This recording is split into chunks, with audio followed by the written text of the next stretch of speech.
Hello, welcome to Romancing the Stones Thursday night middle school league extravaganza. This is the final round of the Swiss. This is round There we go. 6 in 6 weeks of this.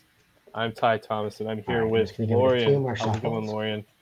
Hey, great, man. Glad to be here. Glad to be commentating on some sweet middle school decks. Yeah, it's been Do you want it's to been a long roll? 6 weeks, And but I'll we're getting call. to the end of it. Getting ready to figure out who's going to be in the top 8, and we'll have that top 8 playoff next week. We'll have the final 4, I believe, next Thursday. Final 4 and the finals. But tonight we got 2 winning ins, I believe. The first one we're going to get underway here is Kai and Galen playing. What can you tell me about that? Sure. So Kai is on a full English breakfast slash dreadnought deck. So basically, full English breakfast uses survival of the fittest to do degenerate things like attack with an acroma or attack with a what the hell is that thing called? Phage? Volrath shapeshifter that is a Sure. copy of an acroma and then switch it to a phage at the last minute. But he's also got the Phyrexian Dreadnought Stifle package. So he can just, play a 12/12 for 2 mana, basically, and just win that way. So resilient, it's like that build is a bit resilient against the card Duress. So, they can Duress you and get your survival, or they can Duress you and get your Stifle, but you get to keep one of those. Galen is playing a blue-white control deck, and instead of the enchantment Standstill, he's playing the enchantment Parallax Tide. So counter your opponent from doing anything, swords their best creatures, play Parallax Tide with Seal Cleansing out, steal all of their lands, and win the game from there. Yeah, it's a pretty new take, a relatively new take in middle school with for going to standstills for the Parallax Tide Seal Cleansing combo. But I know in my experience, Seal Cleansing just seems to be being better and better. I think that's a big strength of playing that type of blue white deck is to play 4 Seal Cleansings. So I feel like these are 2 normal decks that we see quite a bit, just some slightly different takes on them. So maybe some variations of tier 1 decks, but not quite the same thing we normally see. Um, what is your expected outcome here? Who do you think is favored? I think the blue-white control deck is going to win. I haven't seen this deck that much. I haven't seen FEB Dreadnought in action that much against blue-white control, but this Galen is packing 4 main deck Swords of Plowshares, 4 main deck Seal of Cleansing, 3 Force of Will, 3 Cunning Wish to get, another Force of Will. So he has effectively 6 copies of Force of Will in his deck. All right, well, looks like they're underway. There's a turn 2 survival from Galen, so we'll see what from Kai. So we'll see what Galen has for an answer here. Looks like Kai won the draw. I don't think there was any mulligans that I was aware of. Yeah, wouldn't be surprised if I see a Seal of Cleansing here. Yeah, exactly. So yeah, just this is so what has happened in the first 2 turns is what I expect to happen in the rest of the right. games. Yeah, it's one of those things. If you're Kai and you know that he's on all the Seal cleansings, maybe you wait till you can survival with at least 1 mana up to try and get some type of value engine going. But when you squeezed in the Dreadnought Stifle package, you kind of lose a lot of the value parts of the full English breakfast deck. There are no Wall of Blossoms. There's only the one squee where I've seen a lot of things trending to play multiple squeeze. So I think he's still kind of just all in on getting his combo off. Galen apparently thinks he has the ability to just deny his mana, swordsing the Birds of Paradise there when Kai missed his 3rd land drop. Yeah, I'm guessing he has a counter spell here or something, or let's see, he has counter spells. Does he have mana leak or anything? No, he's actually not. For a control deck, he's only rocking 4 counter spells, 3 Force of Will, no mana leaks or anything else. Okay. And he only has the 1 Dust Bowl. He has no Wastelands. So the mana denial is certainly just all in on the Parallax Tides and not on anything else. So it still does make sense if you have Parallax Tide to maybe attack the Birds of Paradise. Oh, it looks like the Flooded Stream was stifled. Is that what happened? That's what it looks like. Yeah, I missed it. Yeah. That's a problem with trying to do try Yeah. to do commentary between the plays. You sometimes So he actually miss the stifled that action. to basically prevent his birds from being countered. That just means his survival is going to get counterspelled. Yeah. Um, 1-for-1 trading, no big deal for Galen, and then he's going to pop off a Factor Fiction or even a Cunning Wish for Factor Fiction and take over the game. That's he definitely pretty typical. Was the one thing that jumped out to me was the 3 Factor Fictions, 3 Cunning Wish. He's not messing around with Standstill, like you said. He also isn't dirtling around with accumulated knowledge. He's just gonna play Factor Fiction and find either the Parallax Tide combo or Wow, look at this Justice. aggressive stifle. Knocks off the last counter of his Gemstone Mine. Kai knocks off the last counter of his Gemstone Mine to stifle a Flooded Strand. So I think Kai and Galen are both identifying that mana is the key to this matchup. Yes.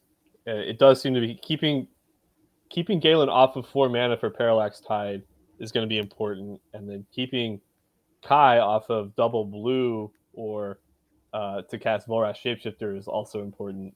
So that's the kind of the dueling mana denial strategies going on.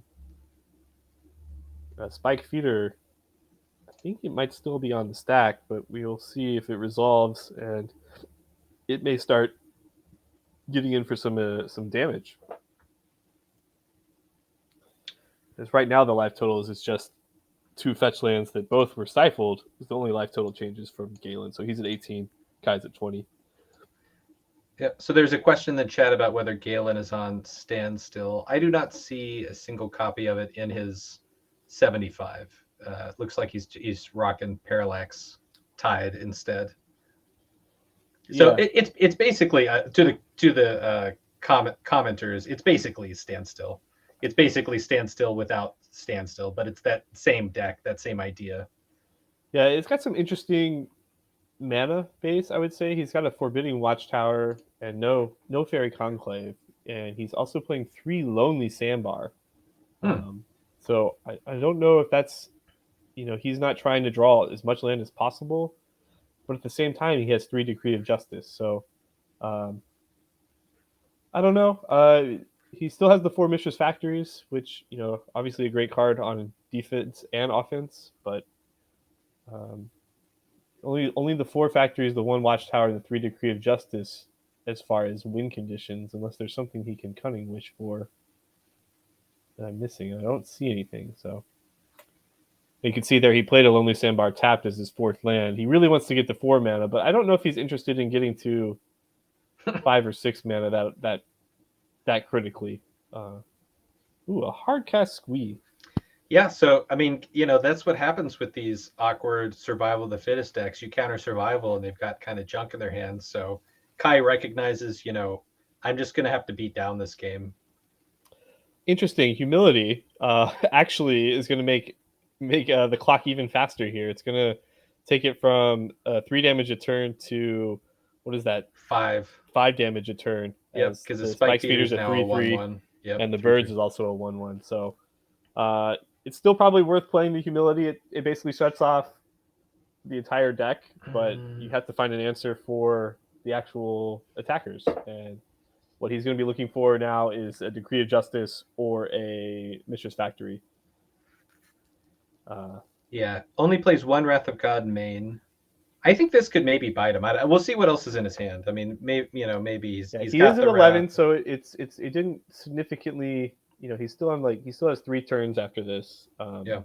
Even a chance to wish for Factor Fiction for something, maybe. Is there anything in the sideboard he can wish for that would be good? Not especially. Submerge could take care of the Spike Feeder and would be pretty good there. Would decrease the clock quite a bit, but especially because he wouldn't be able to recast it anytime soon. So Submerge would be a key card he could wish for if he has a wish. Otherwise, yeah, Source of Plowshares, Wrath of God. Yeah, that's true. If he has a Swords for the 3/3, I mean, it's such a slow clock at that point. Oh, he's gonna cycle Decree of Justice here. Okay, this might take care of the 2 1/1s, leaving just the 3/3.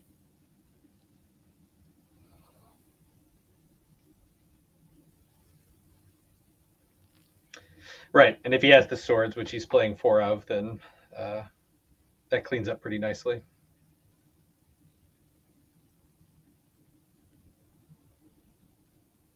Yeah, even a factory, if he draws a factory and he waits a turn, he takes 3, and he could trade his factory for the spike feeder, right? True. Uh, or does it? It does not have the ability, right? It's just a 2/2. I forget how factory and humility works. It's a 2/2, but it can't pump. No, no. I think the reason why it's a 2/2 in the first place is because it. It's something about layers or whatever, but it's like it layers over humility, so it.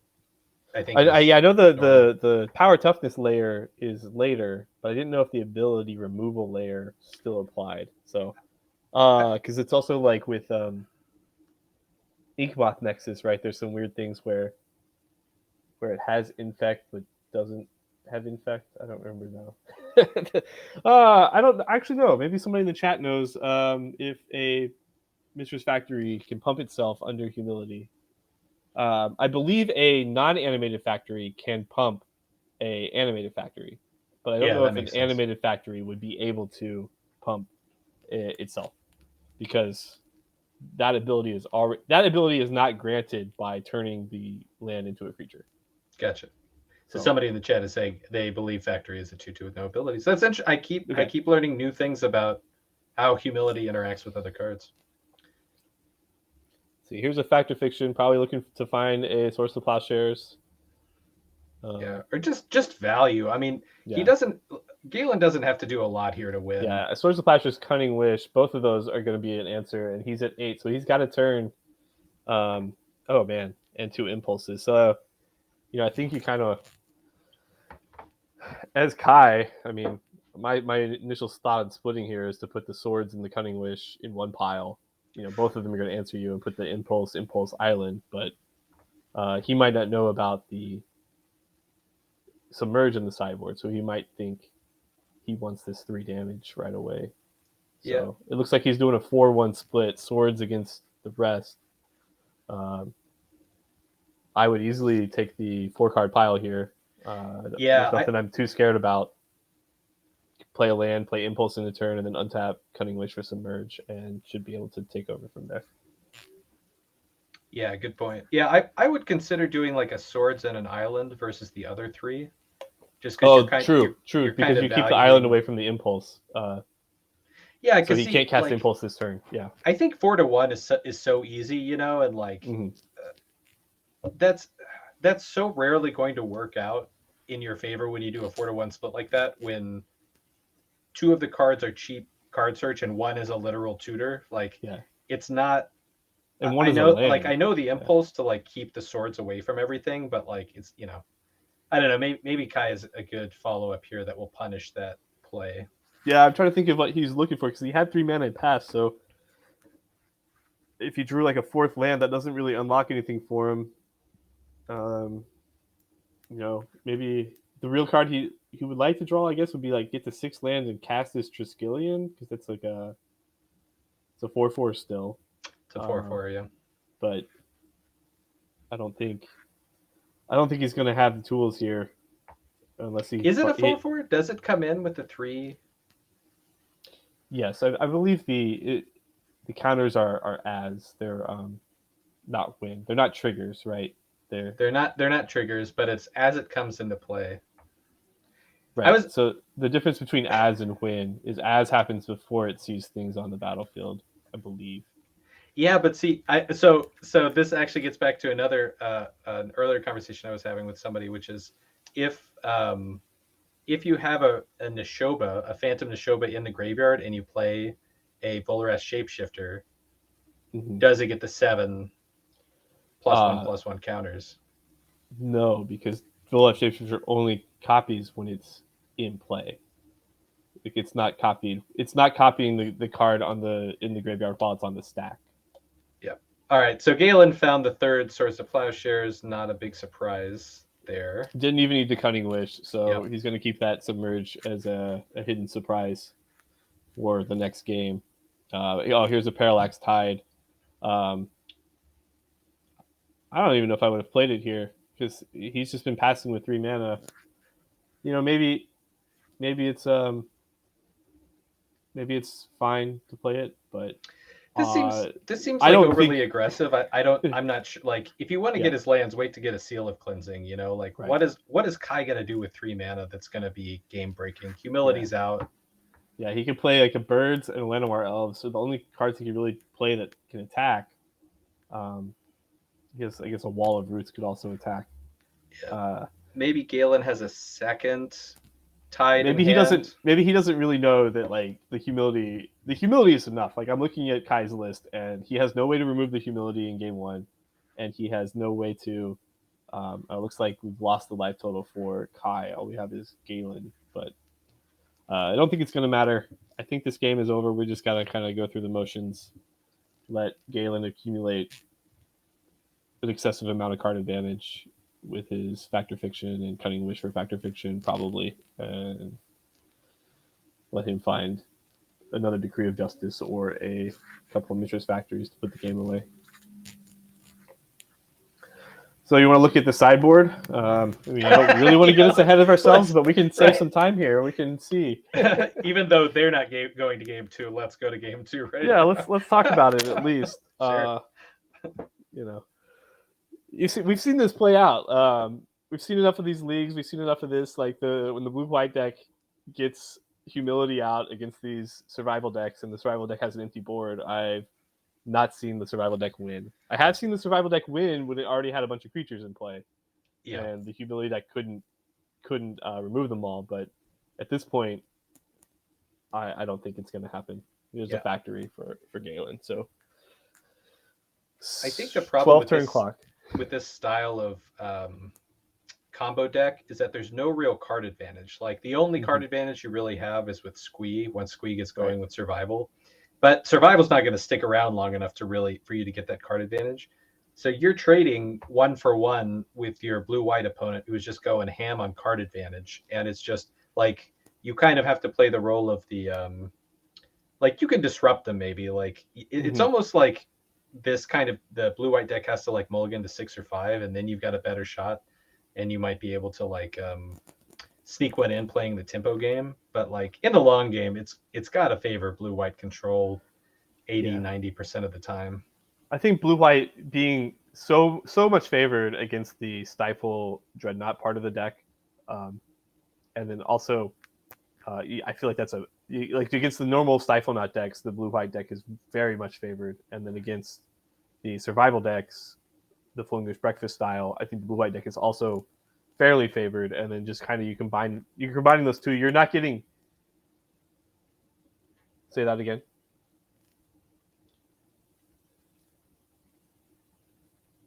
Oh, I don't care. I don't care how many counters are on the Parallax Tide. Getting word that maybe it should be going away here, but I don't think it matters. I don't. Yeah.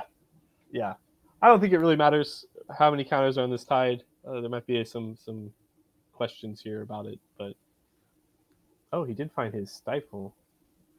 Wait. Oh, he wished for the Stifle. Maybe that's what's happening here. He's going to. I don't think this works the way he wants it to work. Unless I'm wrong, Lorian, I think stifling here at this point doesn't do anything. It's just going to trigger again. If I understand fading correctly. I would have assumed it worked. I guess you could stifle the leaves play trigger, not the fading trigger. Sure. Yeah. Yeah, that's the trigger. Yeah, for sure. That's what you trigger. So those lands are gone forever. So that's what he did. He removed the last counter, and then his upkeep, when it faded away, he stifled the leaves play trigger. Or their return to play trigger. Yeah. The leaves play of the Parallax Tide, which is the return to play. Exactly. Yeah. Okay. So despite that, it sounded like maybe there was one less counter than they thought there was, but Galen had already gotten the stifle. So even correcting for that, he still had enough time to stifle that trigger. Now, oh yeah, that's sweet. So I said earlier it was overly aggressive Parallax Tide play of not having the seal. That's because I don't understand the deck completely and didn't realize he could. Yeah, he had the wish already, and that's why he was forced to counter the. That's a very good play. The Cabal Therapy on because the Cabal Therapy when he knows you have a wish is kind of tricky because you can't go wish for the card. He just knows what to name. So he had to counter the therapy, and then here's another factor fiction. Taking our time, we're not even attacking this turn. Yeah. Yeah, so I think the interesting thing about this Full English Breakfast Stifle Knot combined deck is it's probably a more consistent deck at killing your opponent. You're not all in on getting survival going, but at the same time, I don't think it adds a new dimension when your opponent already has a good matchup with all the answers like a Landstill or blue-white deck does. Yeah. So Yeah. It's robust against disruption, hand disruption. It is not robust against card advantage and counter spells. Yeah, like creature removal, counter spells, seal of cleansings, those are all still really good. Seal of cleansing already kills Dreadnought. It's just kind of embarrassing to put more cards in your deck that die to Seal of Cleansing, and your opponent just is going to have more. So Kai's not making this easier on himself. He's done 2 4-1 splits at this point, which I feel like I almost never want to do a 4-1 split. Like 4-1 split is basically like I strongly believe that they will take the 1 card. That the board have state is such that they have to take the 1. Yeah. Otherwise, you're just giving your opponent free cards. And Yes. I think he got 2 Lonely Sandbar in there. I think which isn't a super powerful card, but it's a free draw. Like it's a one blue draw spell. He's just gonna. I'm sure all Galen's waiting for is just to play enough lands to cycle a decree. Yeah, there's a couple of times I think I would go for a 4-1 split. Like you said, the time where they have to have that one of, but also the time where they already have 7 cards in hand, and they're not going to be able to use all their cards. You can go a 4-1 there to where you put the most important card in the one, which is not something that they have to take, but if they take the 4-card pile, they're not going to get the full value from it. Yes, that's true. That is true.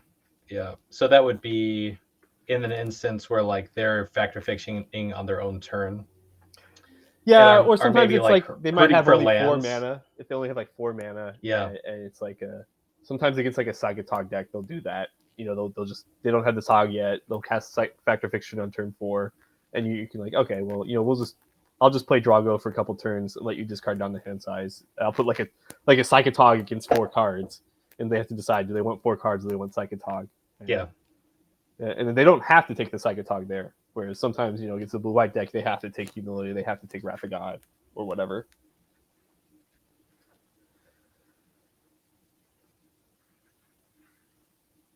So, we're still waiting for Galen to decide to attack. It's been 30 minutes or so.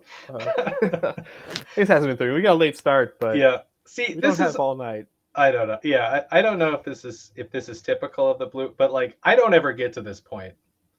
I scoop up well before this. Just if I was Kai, I would have conceded a long time ago. If I was Galen, I would have been attacking with Mishra's Factory because there's really nothing I like more in the world than attacking with Mishra's Factory. So I probably would attack even if it wasn't correct to attack.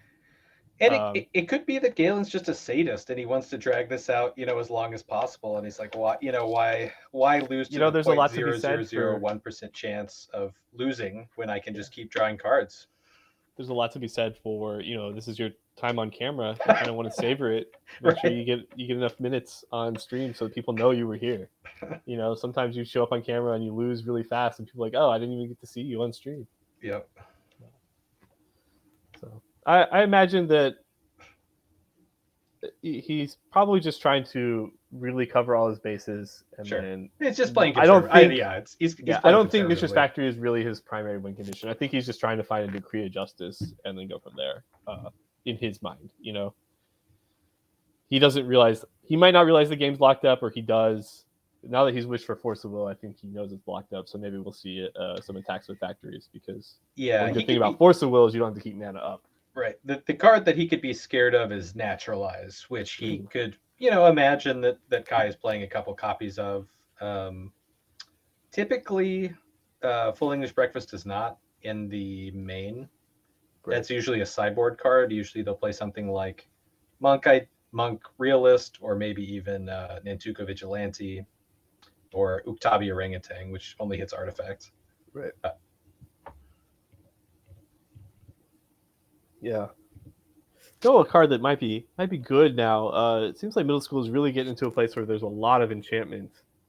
A Ray of Revelation is a card that might be worth considering.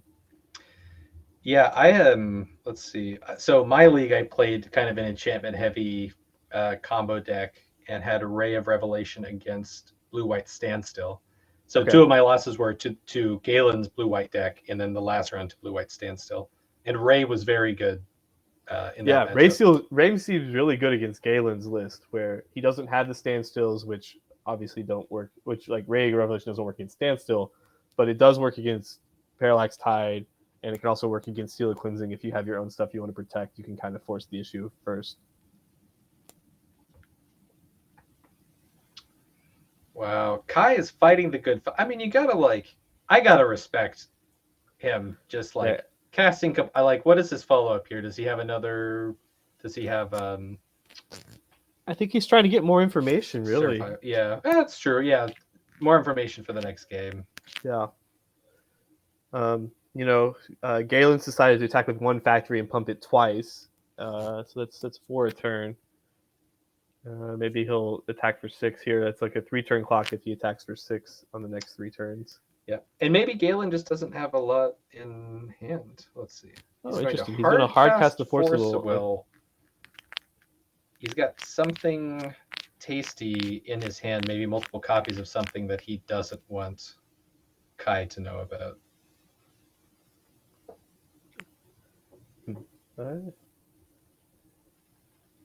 Don't know what that could be.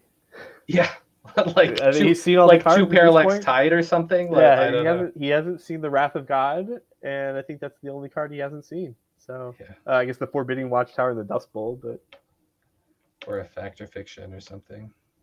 Yeah. Or maybe he doesn't want. He wants to think maybe there is standstills here, but as Kai, you think that if he had standstill, he would have played it a long time ago. Yep. So, Ty, did you play in this league? I did not play in this league. I've been busy moving. As you can see behind me, all these boxes. Just moved to New Jersey, so I knew it was going to happen. I had a deck I was ready to play, but I wasn't going to be able to. I couldn't commit to actually playing every week, so I did not play in this league. I was going to play Alurin with no blue cards. Well, no blue spells. I had some blue creatures, but it was mostly an Abzan Alurin deck. Yep. But I didn't play it. So you played. What did you play? Something with Ray of Revelation, apparently. Yeah, Oath of Rectors was based on a list that I played against Connor Brown in the finals of one league, and he had a really cool deck like that. So it basically revolves around Oath of Druids, getting into Rector, Cabal Therapy the Rector, to get the Squirrelcraft combo. Oh, right, the Squirrelcraft. I think I covered a match in one of the leagues, maybe it was 2 or 3 leagues ago, where there was a mirror match. Like I think it was the first week. There was 2 of these Oath of Rector's decks, but guy had. That was me versus Connor. Yeah. Okay, one guy had like the Goblin Bombardment or something that like was able to like kill all the other person's squirrels, but then somebody else had Form of the Dragon, and it was just like next leveling all these enchantments. It was quite a match to cover. Yeah, he was like the Form of the Dragon deck mostly, and I was mostly a squirrel craft deck, and he got me with a crop rotation for Glacial Chasm as I was attacking with a million squirrels. The crop rotation package was what was the difference. Yeah, that was an intense couple of games. That was fun. I lost it in 3, but it was a really fun match. How did you do this league? Are you in the running for top 8? Are you? No, I lost the first one, got a bye for the second match, lost the third. So I was pretty much out of it from early on. I was hoping to end 4-2. I had a very close 3-game set against Standstill, but it's just like the card. It was, like I said, it's another deck where like it just doesn't have that much card advantage. So they can just counter your most important spells, factor fiction into more stuff, and just kind of stay ahead of you the whole time. Yeah, and if you don't have enough pressure, which a lot of these decks, especially if you're playing Oath, you don't have any way to really attack them and pressure them unless you resolve Oath or Rector.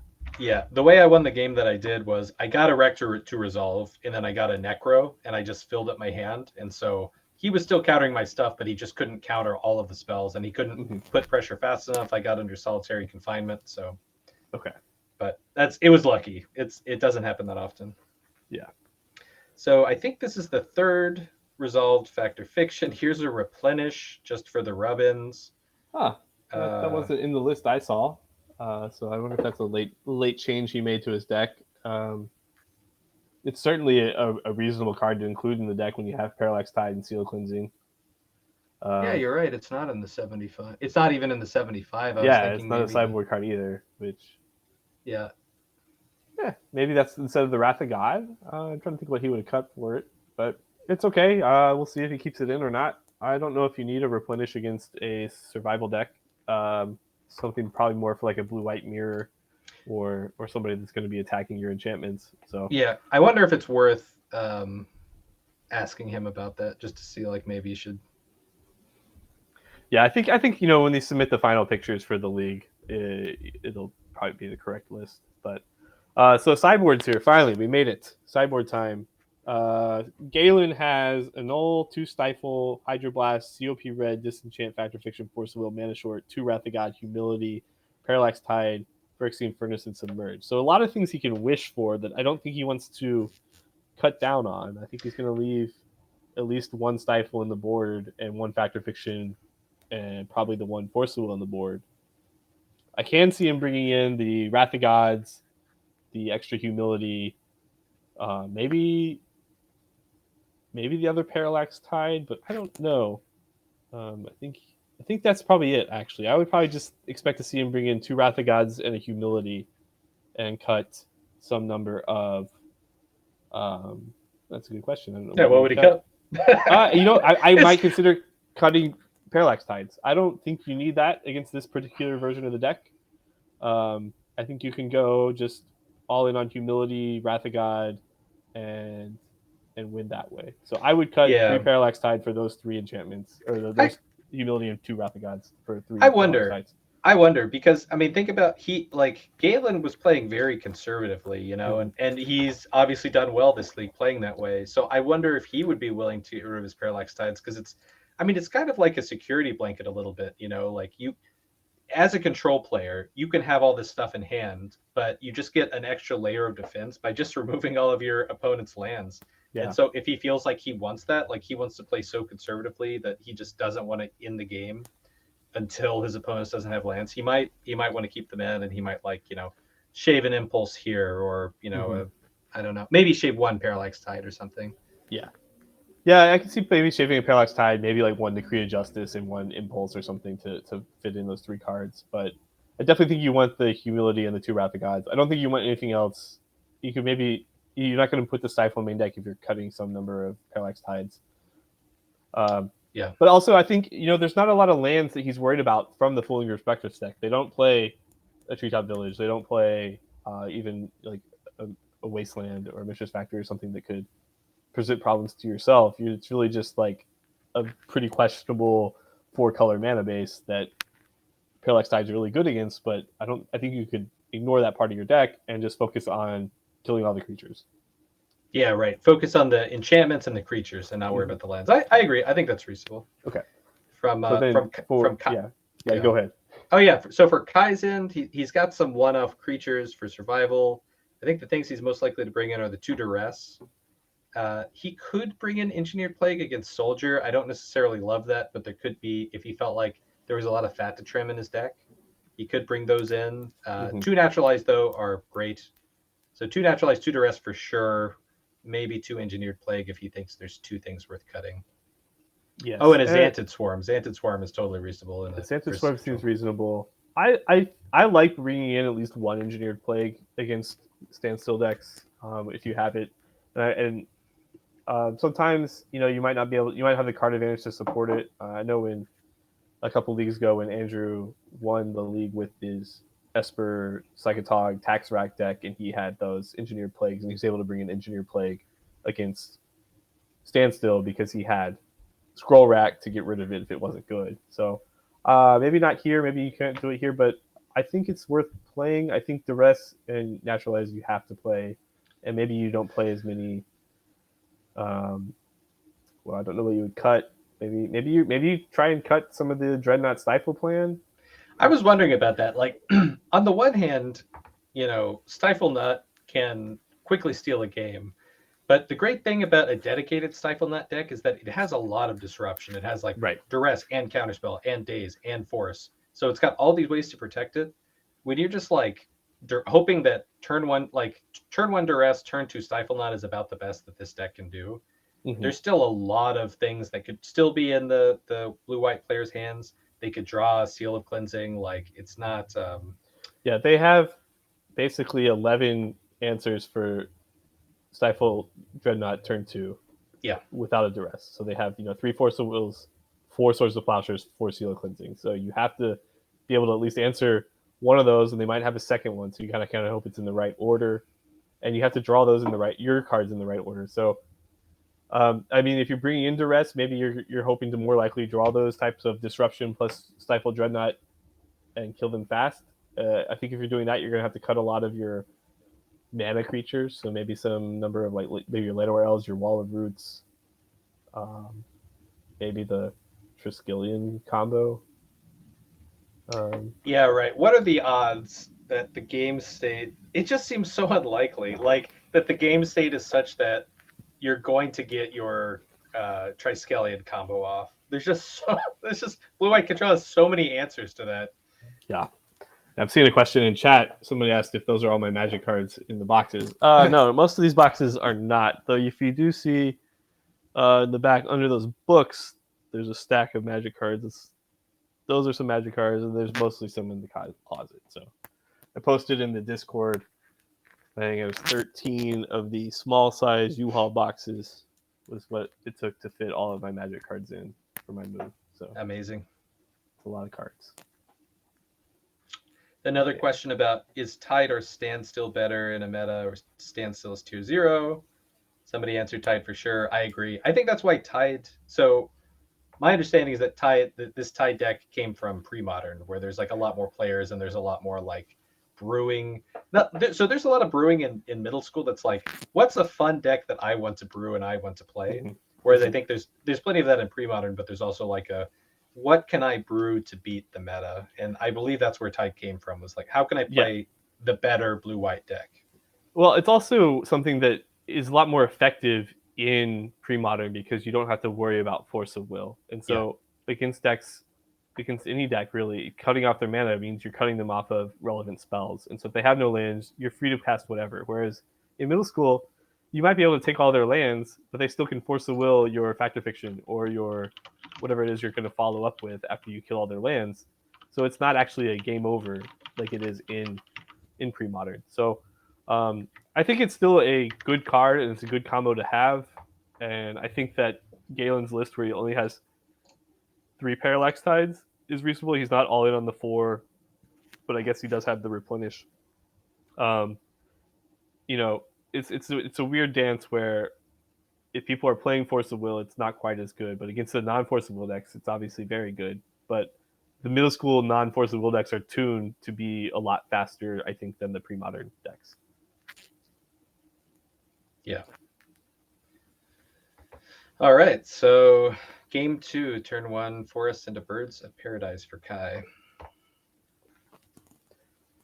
So this is a good start for him because this lets him, if he does have the turn 2 Survival of the Fittest, he will be able to activate it if there is a Seal of Cleansing, where he did not have that last game. Last game, he only had the 2 lands, and so when the Seal of Cleansing came down for his survival, he didn't get to search for anything. I don't think it would have mattered, but getting the first search off can sometimes be a big difference, especially when you have a Phyrexian Dreadnought Stifle plan in your thing. Maybe he trimmed a couple of Dreadnoughts thinking he could survival for one if he has a Stifle. Yeah, right. So Island from Galen, which means he doesn't have a Swords for the Bird. I wonder if he brought in his 1 main deck annul and is about to annul this survival. Oh, duress. Okay, here we go. Ooh, here we go. What is the duress going to reveal? Well, Force of Will, Counterspell, Fact or Fiction, and looks like 4 land. I can't see the 3rd land there. I see Island, Attica Waste. I think it's a factory. It looks like a factory. It's white border. You're correct. Okay. Yeah. So that's a pretty nutty hand. So, but no removal. Right. So if Kai has a land and He has a blue source and Stifle Dreadnought. He could take the Forcible here. exactly, yeah. Or a survival. Or if he has either 2 mana. Okay, so he doesn't have that. He's playing the longer game by taking Fact or Fiction, playing another birds. The Reflecting Pool, which is just a forest in this case. Yeah, I think this is a reasonable play. So what this indicate? I mean, it's weird. I feel like that you take the Fact or Fiction if you've got kind of like more of a mid-range hand, and it's stranger for combo to do. But at the same time, like Galen doesn't have a lot going on, Right. and I would have liked that play even more if Kai had something really impactful to do. Like if he had a survival and he could trade a force and a counterspell, force pitch counterspell for that, that would seem like a good trade. So just like make the card advantage deck have a bunch of card disadvantage. This, I mean, it's just okay. So congratulations, you duressed your opponent's Fact or Fiction, and like now he's got a follow up Squee, which doesn't do anything against a Mistress Factory. And Galen found an impulse, so now he's probably going to find either another Fact or Fiction or Humility or anything else that's going to be devastating on this board. Yeah.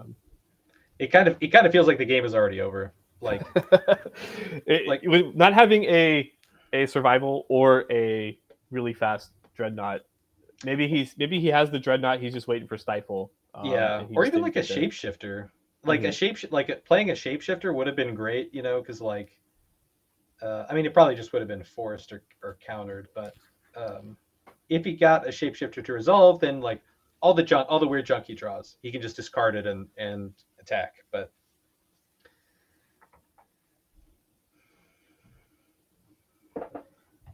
not looking good. Not looking good for Kai. Yeah, I feel like every time I'm on these streams and I either watch the stream or I'm covering the stream, these survival decks seem less than impressive, but usually it's because they're going up against these blue-white decks. And, I think they're very good against a lot of the other format because they're consistent. They're way more consistent than almost any other combo deck. And at the same time, powerful enough to race any other combo deck. Whereas here, great against any type of real resistance or dedicated resistance, not real resistance, dedicated resistance, it does not look very good. As I say, he played a plane, so I think I would have played the factory here, but I'm going to hold him to it. So maybe Kai gets to get in for 1 point.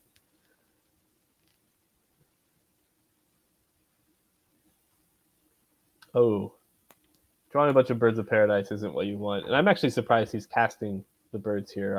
I might hold one in my hand in case I drew a Survival of the Fittest.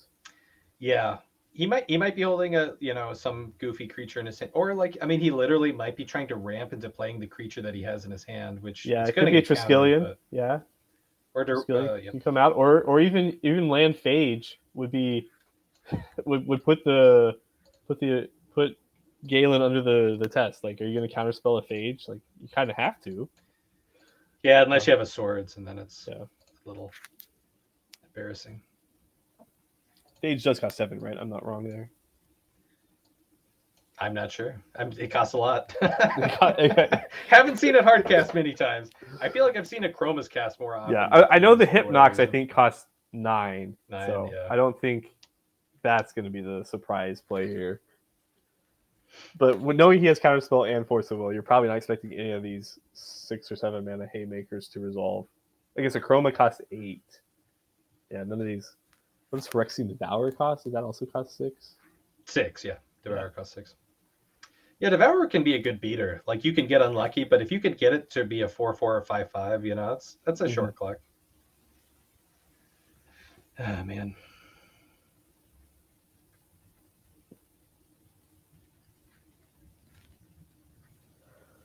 So now, just waiting for Galen to draw something that puts him further ahead to where he can win this game, or see if he just bricks off and Kai draws some very good.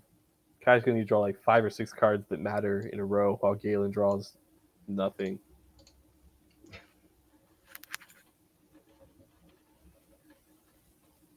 He's I think brilliant. I think there should be a rule that if you're playing blue-white control, you have to keep a pretty swift pace of play.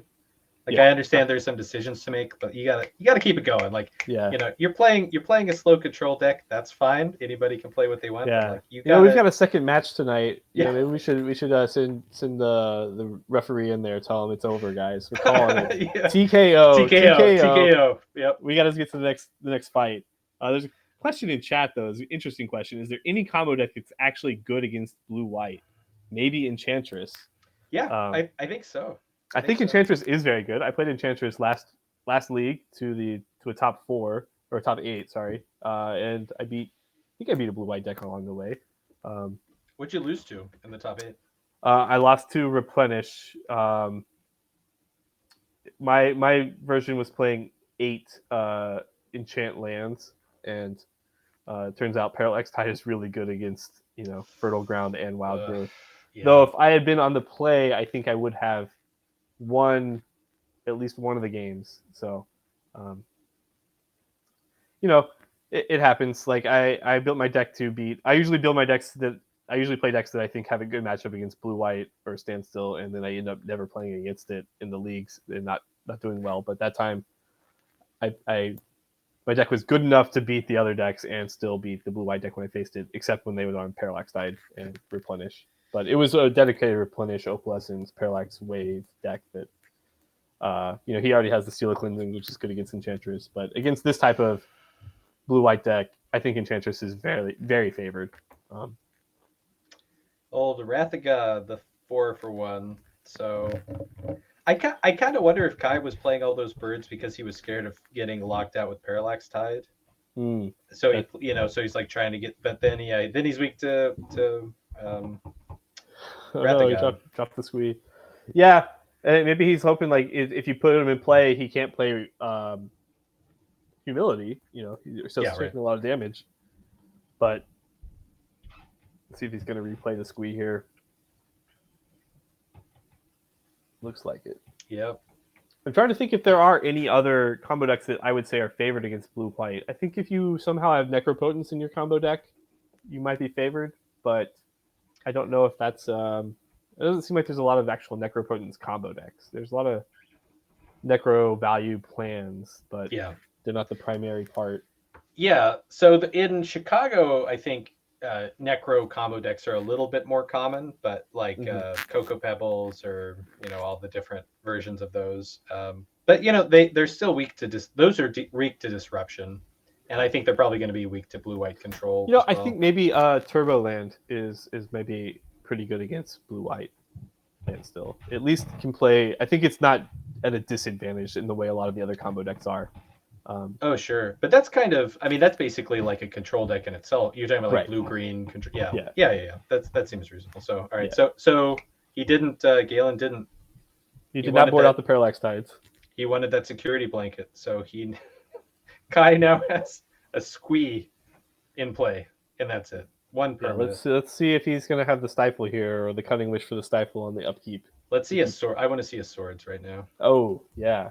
Yeah. Just flawless victory.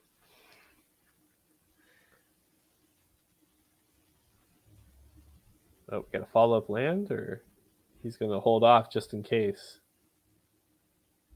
Because yeah, if he plays the land here, he could remove it, upkeep, wish with the last fading thing. So yep, he's gonna do that. Yep.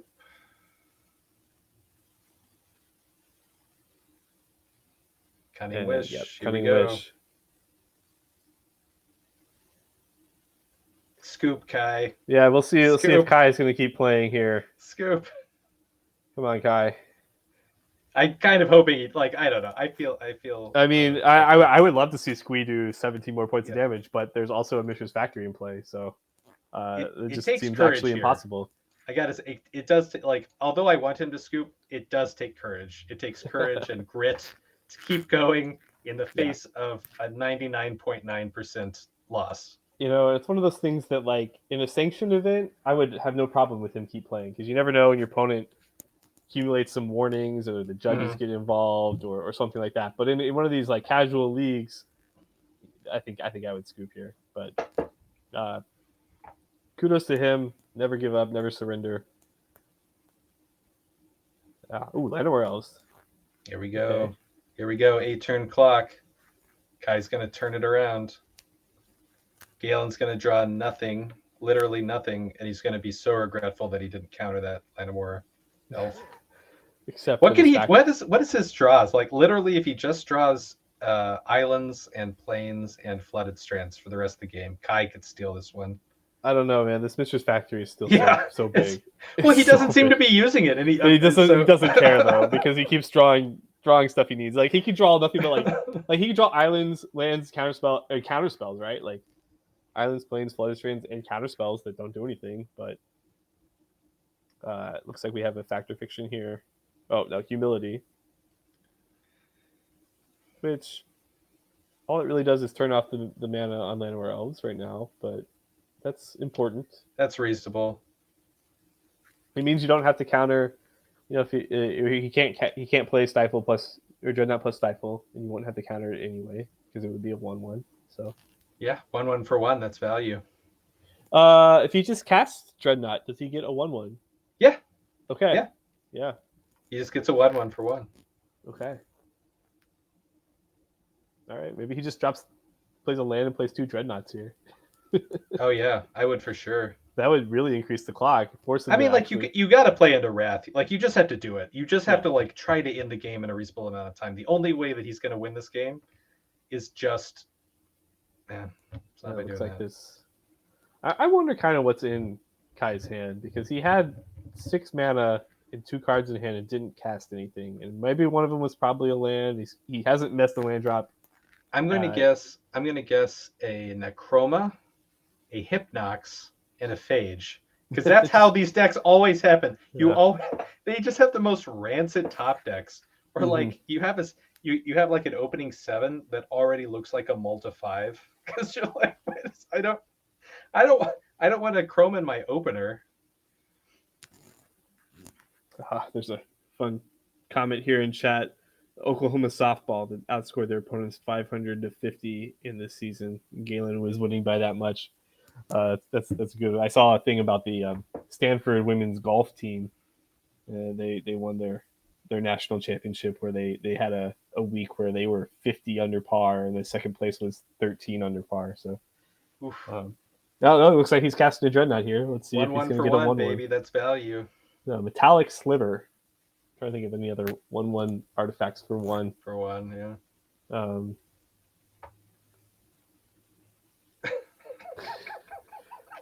Galen deep in the tank on this 1/1 for 1. Come on, man. Like,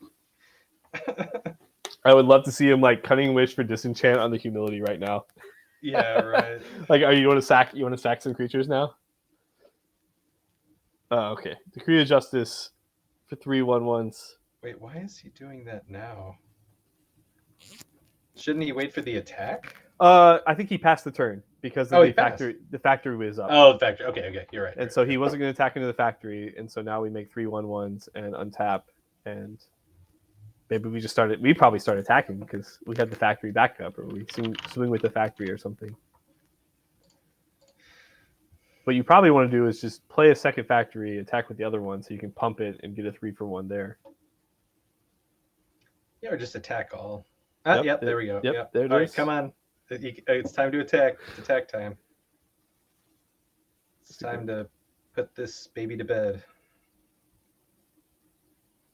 Let's see if this guy is a factory professional. Does he remember which one has summoning sickness or not? Oh, I can't see what that is. It looks like a Seal of Cleansing. Trying to move my head as if that will eliminate. Yeah. I'm like, is this gonna work? No, but it is a Seal of Cleansing. At least I can see enough of the art to confirm that.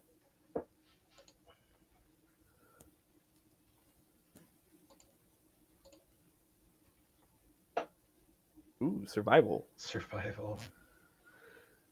I would probably counterspell this. You think so? You think? Oh, he's gonna hardcast Force of Will. That's fair.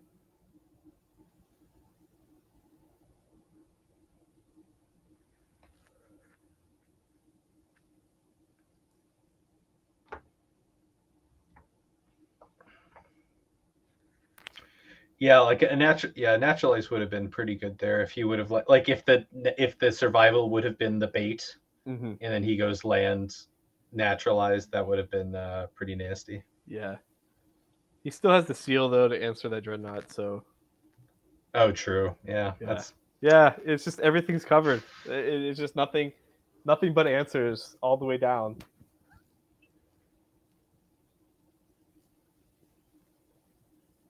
Okay, we're gonna attack with the 3/1/1s and leave our 3/2/2s on defense. yeah, yeah. Okay.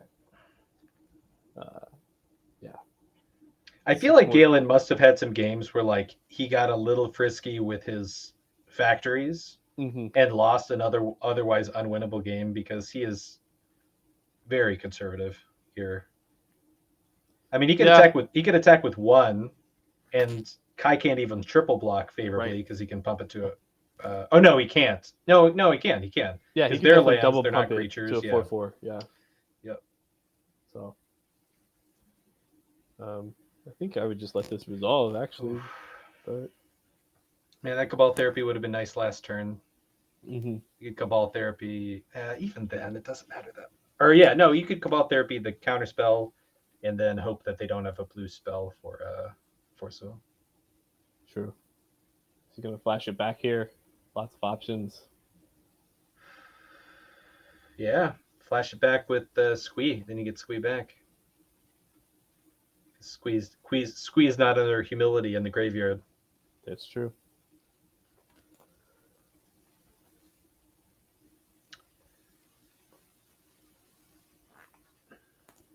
Trying to figure out if we should preview the second match now or not. Well, if we preview that match now, what are we going to talk about as the That's shuffling true. up? That's Plus, they might be watching. We don't want to give it away.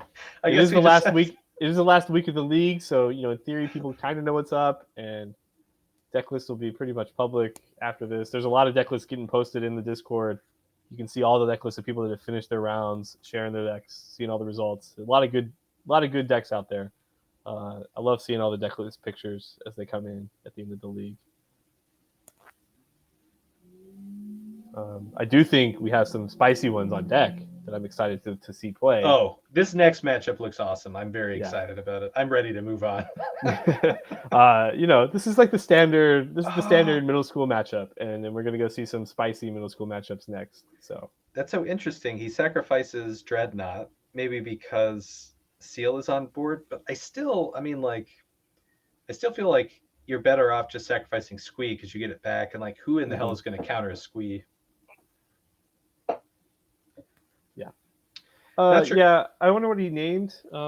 It wasn't Counterspell, Swords, or Cunning Wish. So yeah, I guess maybe Decree of Justice, or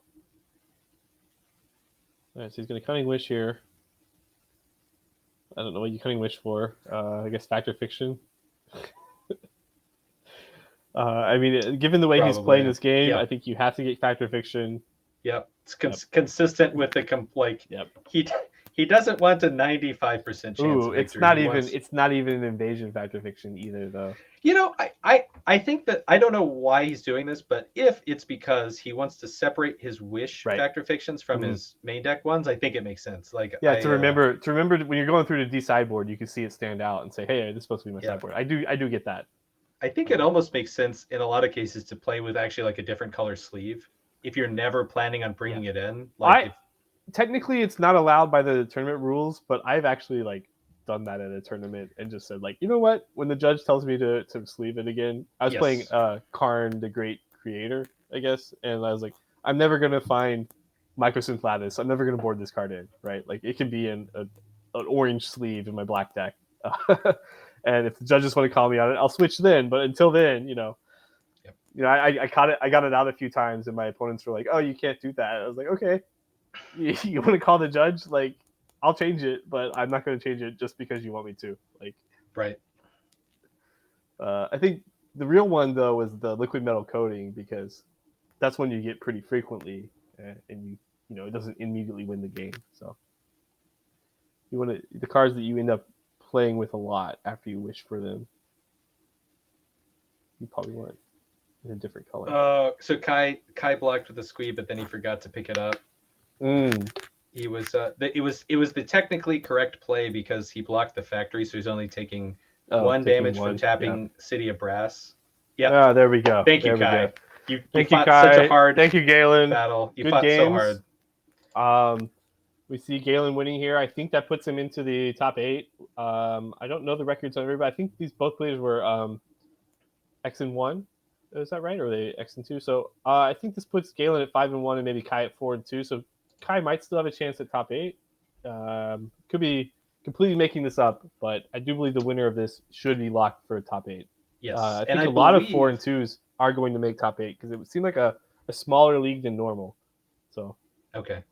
And somebody in chat was saying that Kai was 4-0, which means that he probably is also locked for top 8 as well. That's how last league I was. I started off 4-0, then went 0-2, still made top 8, and then lost. So 4-0, 0-3 kind of.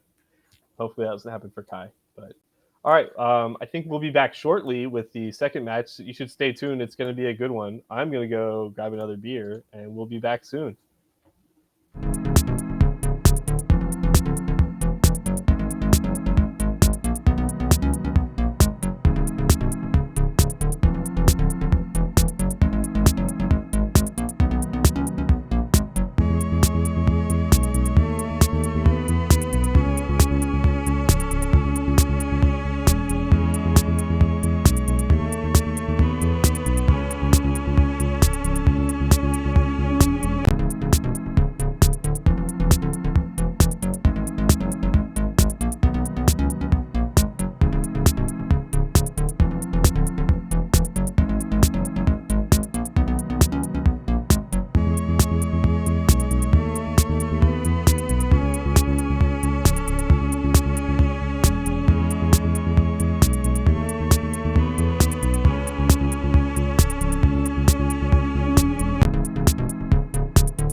help you get it if All right, hello, welcome back. We're here for the second round of tonight's middle school extravaganza. This is round 6. This is the last game we have tonight.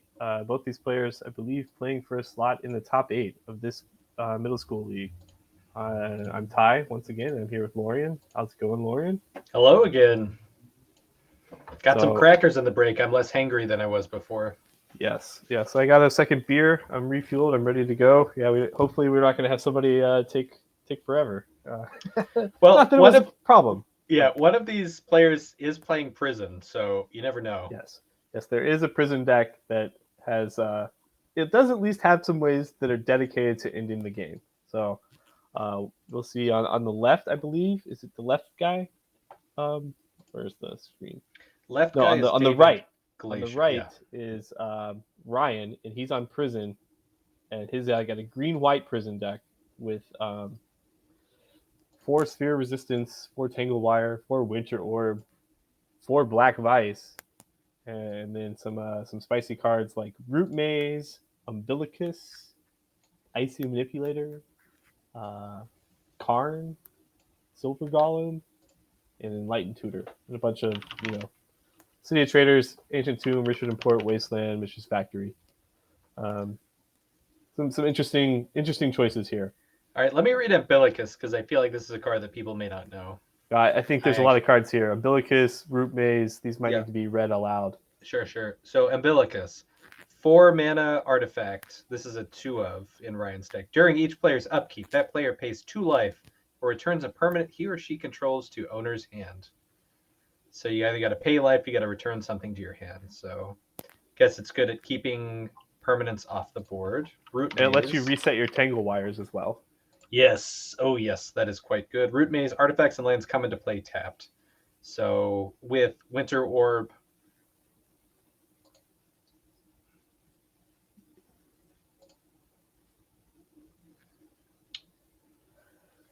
yeah.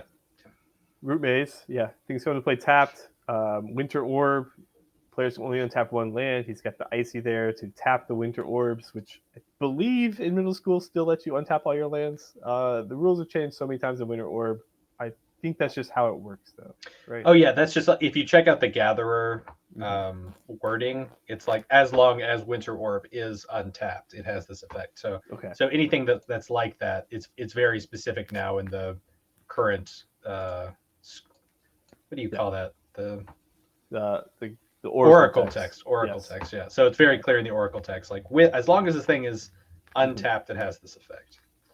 Yeah. And then on the other side of the match here, we have David Gleischer with a recurring nightmare survival of the fittest deck. So not a full English breakfast combo, just a value type of deck. He's got 3 Tradewind Riders, so it's like a Tradewind deck, but he's not playing any counter spells. So the main thing here: 4 recurring nightmare, 4 survival, 3 Tradewind Rider, and then a bunch of 1-ofs with the Wall of Blossoms and Birds of Paradise to go along with that. Pretty much a fair value survival deck. Achroma's about the least fair thing he can. Palancron is another kind of unfair thing that he can do. Yeah, I think with maybe some Palancrons and some Deranged Hermits, you might be able to, if you get enough land in play, or with the Gaia's Cradle, you might be able to go make a lot of guys. I don't know if you can go quite infinite with because you need black mana for your recurring nightmare, but there might be some infinite stuff here with the Gaia's Cradle or enough lands. You probably have to have the Gaia's Cradle. So looks like they're started off though. So we have a turn 1 Root Maze. Yep, turn 1 Root Maze. He played the Lotus Petal first, so it wouldn't come into play tapped. That's good thinking. A Wasteland here. Wasteland's going to be a big factor here because the mana on the survival deck is pretty questionable. He is playing the full 4 City of Brass, 4 Reflecting Pool, 4 Llanowar Waste, 4 Yavimaya Coast. So he's not really messing around with a bunch of like 3-ofs, 1-ofs. He knows that he wants as much colored mana as he can get. He has 6 basics. Yeah, right. So David might be able to get out of this a little bit because he has 4 birds and 4. Oh no, he's Wall of Blossom, not Wall of Roots. So he does, and 1 Lanamore Elf. So he does have a few mana dorks here, which can help him get out from under Root He Maze also has, and Witchwood. if he can cast it and somehow make it work, he has the Yavimaya Granger. That's Yavimaya Granger, not Yavimaya Elder. The Yavimaya Granger searches for a basic, correct? Yeah. Yeah. So and then puts it into play tapped, unfortunately. Which, it's going to come into play tapped anyway. Anyway, root base. So this is going to be a long game. People are going to be playing a turn slower than normal because of Root Maze. There is a Sylvan Library in play that should help Ryan get ahead here. But what's he looking for at this point? I don't know. I guess he's looking for Sphere of Resistance, Tangle Wire, maybe Winter Orb, Powder Keg to take care of the Birds of Paradise is good because Powder Keg does not blow up your enchantments. Maybe even Black Vice. Maybe we try and get some damage in, but there's a lot of options for Ryan. Playing first seems to be very important for his type of deck. That turn 1 Root Maze on the play would not have looked as good on the draw after his opponent had played turn 1 Birds and followed up with some more lands. He could have played a Survival on turn 2, and then turn 3 would be able to kind of do whatever he wanted. We'll see if he decides to use the Wasteland here, though. I think this is an interesting question he has to answer, because he could Wasteland here and then use the Lotus Petal for whatever other 2 mana card he wants to play. If it's like just Winter Orb, there's no sense in using the Wasteland. I think he's got enough expensive cards in his deck like Umbilicus and Karn that he might want to keep his land around for at least another turn.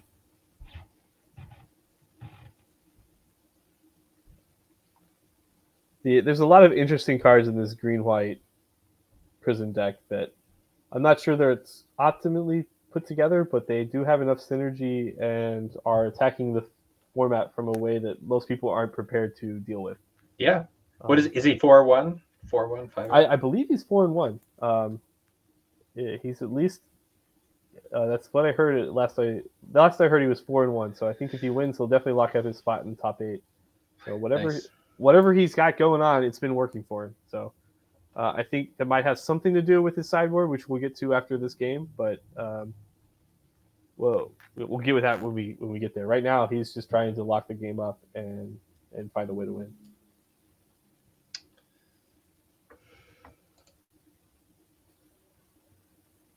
Okay, Wall of Blossoms for David. This is where the dedicated Recurring Nightmare build has a much bigger advantage over the Full English Breakfast style build that we saw in the last match, is that the Wall of Blossoms lets him draw cards, and then he can start using Recurring Nightmare to flip his Wall of Blossoms back and forth from his graveyard to keep drawing cards and accumulate card advantage that way that would keep up against the blue-white deck. And it would keep up against the Sylvan Library. Unfortunately, that's not what this game's going to be about. I think we're going to see some type of Winter Orb or Tangle Wire shenanigans here from Ryan that will kind of put those type of game plans from David on the back burner. You won't be able to cast Recurring Nightmare more than maybe even once every other turn, as opposed to multiple times a turn. Yep. So Ryan just cast Enlightened Tutor, which allows him to get literally any non-land card in his deck besides his one of Exalted Angel. Yeah. All his other cards in his deck are either enchantments or artifacts. So he goes for the Winter Orb. I think this makes sense. He's just going to lock down his opponent. Trying to figure out is that an actual beta Winter Orb? Is it a collector's edition, or is it a proxy? I don't know. It looks really nice. The Winter Orb should be in his hand here if we're doing the library. I guess he's just showing it off here. He drew 3. I'm sure he's going to take Winter Orb, and he's just deciding whether he wants one or two of the other ones. That's kind of a nice Sylvan Library in a prison deck is pretty nice, because you're probably slowing down the game enough that you can afford to pay some life. Yeah, and I kind of think maybe this is a deck that when you have Tangle Wire, when you have Sphere of Resistance, maybe you could even afford to play an Ivory Tower or something that would make Sylvan Library even better. I don't know if you can afford to play a lot of them. He has one in his sideboard. I'll give that spoiler away, which he can tutor for against the red decks of the format. So I would still maybe consider putting one in my main deck. I just really like playing that. That's a lot of that's my old school experience. I like playing Ivory Tower in old school. So yeah, for sure. So he plays Winter Orb, which I'm pretty sure based on his white sleeves, it looks like it's a CE, pretty minty CE copy. Yeah. And he's just going to slow the game down even more. And so he took an extra card and went from, with Sylvan Library, went from 14 to 10. Now he's going from 10 to 8 by tapping Ancient Tomb to play Sphere of Resistance. So Sphere plus Winter Orb is going to be a real bad deal. Yes, even with the Birds of Paradise, now you're really only kind of netting 1 mana a turn still, whereas before you were kind of getting that 2 mana because you had the birds. Right.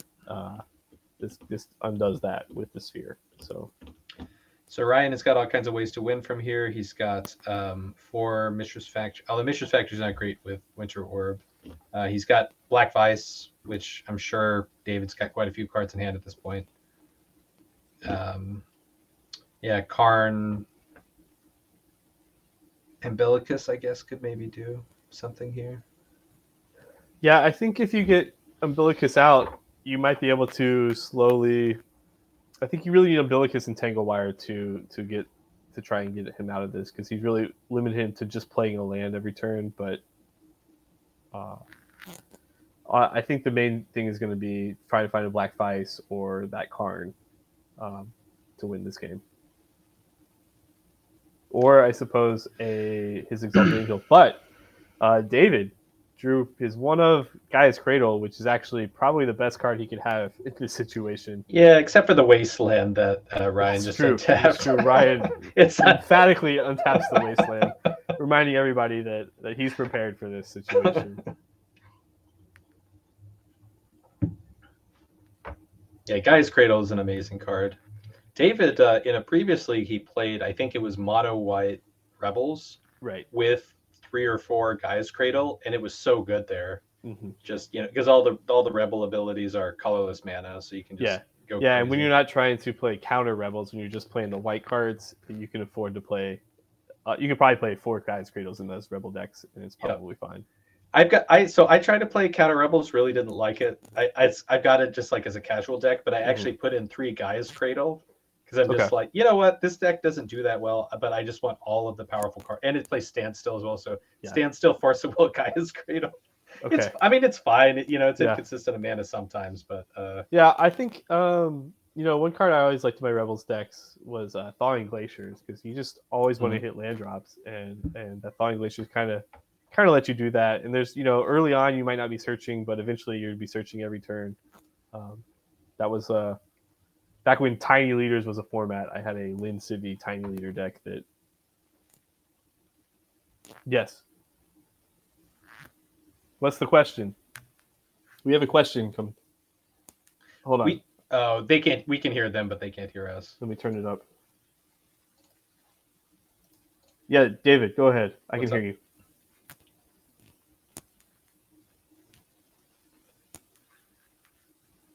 I can't hear Ryan if he's talking. Okay.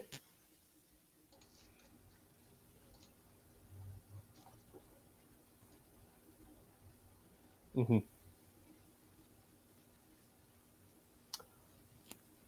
Hmm.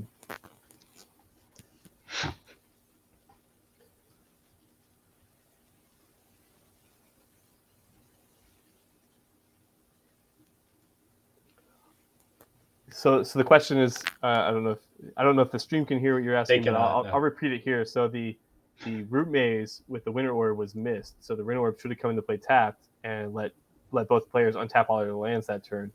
So I'm going to leave that. I think the best way to do that is let you guys figure that out. If y'all want to back that up, I think that's a significant thing that you could back up, and it's only a whole turn cycle here. I think you could maybe do that. I'll let y'all figure that out. But if you're also fine playing with it as is, I think that's fine too. So,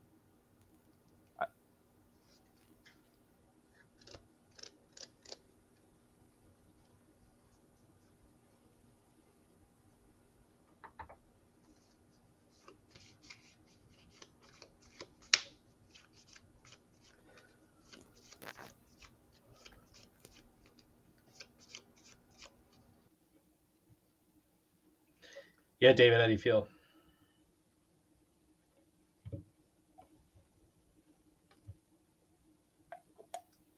So David, all you did was play the cradle and pass, right? So I think untapping all your lands, playing a cradle is a big advantage here for you. That you might want that turn. It seems like you might want that turn, uh, personally speaking. But as Yeah. far as what Ryan would have done differently, it's just this turn he's just played where he untapped the wasteland. Instead of that, he would have untapped all of his lands. So I think it's pretty that's easy true. to undo. So Yeah, Yeah. yeah, yeah. You could actually do so that. so let's go ahead and do that. So Ryan, if you want to just put your wasteland back into play tapped, and whatever land you played this turn, and whatever card was on top of your deck, put that back, and we can just go back to David's turn with all of his mana untapped, and he doesn't have to draw. You haven't drawn yet for this new turn, right, David? Okay. So yeah, if we can do that, if that's okay with both you guys. Cradle would still be tapped because of the effect of Oh root right, maze. it would be tapped. It would come into play. His other lands would be untapped. Yes. So Cradle's untapped, other lands are untapped. Winter Orb and Sphere of Resistance are tapped, right? Yes.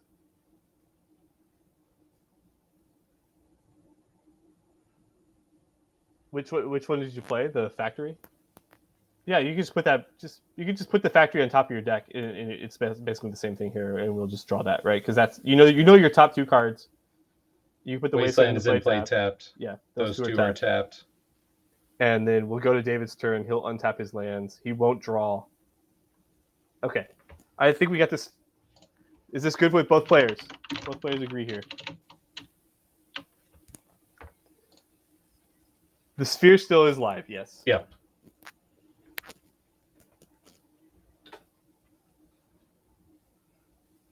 Yes, yeah, because it's not too many turns have passed, and it is a big advantage. Like because it's a prison deck, it is actually a huge advantage that David would get one turn without being under the effect of Winter Orb.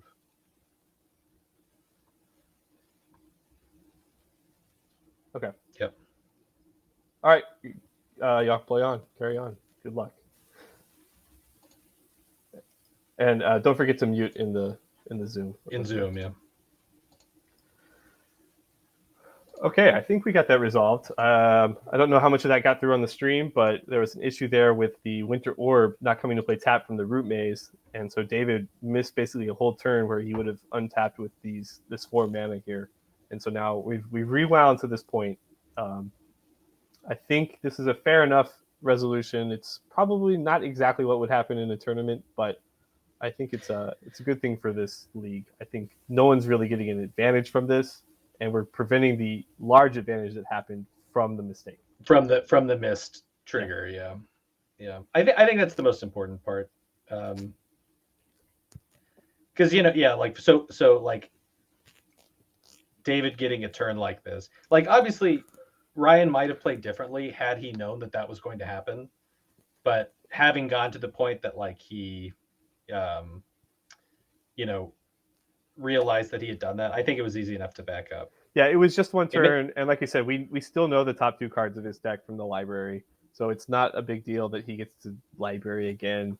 Now that he gets to Wasteland plus cast spells, maybe he decides to pay 4 life this turn. I think that's fine. I think he gets an opportunity to maybe play a different way in the same way that David does. So, yep. And for these kind of casual games that are being watched, I mean, it's difficult because like Ryan can't get warnings, like he would have to do something pretty egregious for him to get a game loss or a match loss, because like he would basically have to just, I can't even imagine what just something kind of antisocial and crazy. Right. So because there's no game loss or match loss or even like warning, whenever we can, we should be backing it up. And I think the one thing that we couldn't confirm was that Mishra's Factory was on top of his deck. So, we don't know that he drew Factory this turn. I feel like it was a reasonable assumption that he drew Factory this turn. He could have drawn a different card and had Factory in his hand already, and so maybe we gave him an advantage by putting it back. I don't think it's going to be a big deal there because he could see those 3 cards every turn. So David cast Survival, played the Cradle, has 1 mana untapped that he can use Survival here. I imagine the Wasteland is still going to go after that Cradle, but other than that, I don't know what Ryan's going to do. Oh, he's going to play second Wasteland this time. It's a Wasteland instead of the Mishra's Factory.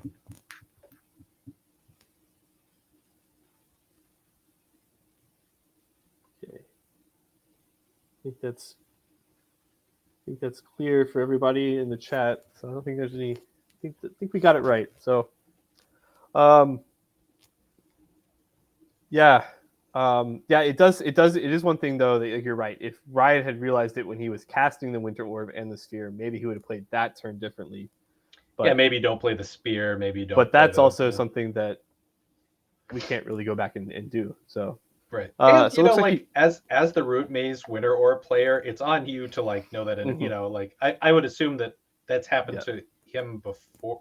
It's hard to imagine that like he hasn't played Root Maze and then Winter Orb in that order in all of the games that he's played. So Okay, so it looks like he passed the turn and David immediately went to untap his Cradle. So yeah, that's interesting. Ryan was trying to Wasteland the Cradle when he activated Survival, but obviously David's not going to do that if he gets past. So we'll go to David's draw step here. And now David has access to 4 green mana that he can Survival with. I don't know what that means. Maybe spending 1 green and then playing a land and maybe finding the Monk or the Yavimaya Granger is his best bet, but it's still not very good against Winter Orb.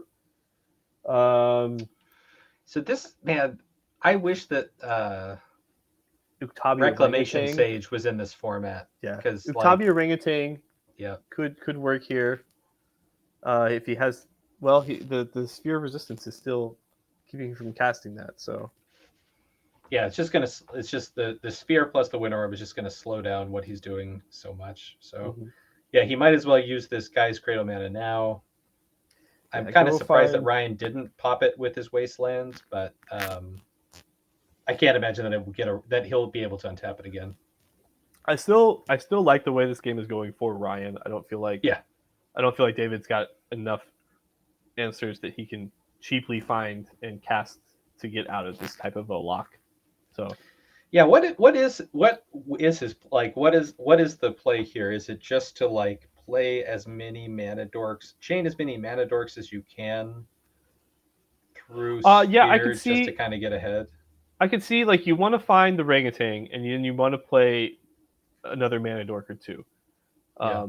And so that next turn you can maybe untap a land, a basic, and then cast the Orangutan with your mana dorks. But